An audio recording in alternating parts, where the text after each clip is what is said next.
أشعار المهندس خالد حسين طه. يا فقراء مصر انهضوا، بيقولوا عليكم مهمشين، بيقولوا مصر هي طبقة القضاء والعسكر والبلطجية وانتم المعدومين، لا ليكم صوت وغلابة وماشيين مطحونين، والإعلام هو الصوت الحر وانتم صوت المحرومين، ملكمش حقوق في البلد لأنكم مع الشرعيين. يعني في الآخر هي مصر هي عصبة من الأغنياء، يعني من الآخر هي مصر هي عصبة من الأغنياء وانتم المهمشين.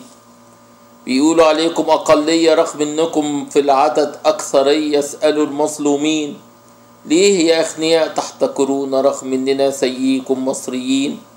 هي مصر بقت ليكم واحنا هنا محرومين؟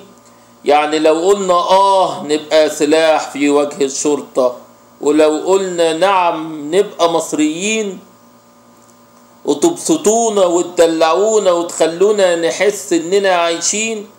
احنا بنرفض اللقمة اللي متخمسة بدم المصريين، وراسنا فوق عالية في السماء حتى لو كنا من المجروحين.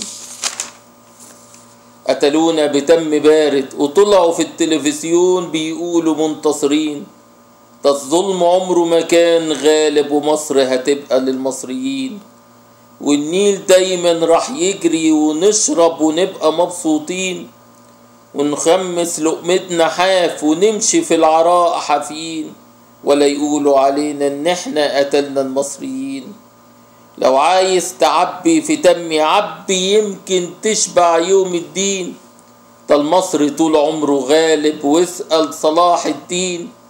يا شعب جاهل وفاكر ان الحرية في قتل المصريين، يا قاطي يلي بتحكم وفاكر انك هتهرب يوم الدين، وانت يا شرطي يلي عايز تبقى باشا وتمص دم الغلبانين، وانت يا جيش يلي طمعان في السلطة هي السلطة دايما لمين، وانت يا اعلامي يلي صوتك بيدفع فيه فلوس بالملايين.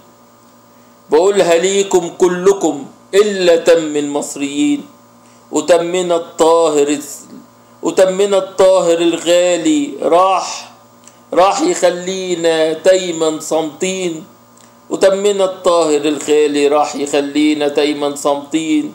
ارجعوا تاني زي البشر بني آدمين.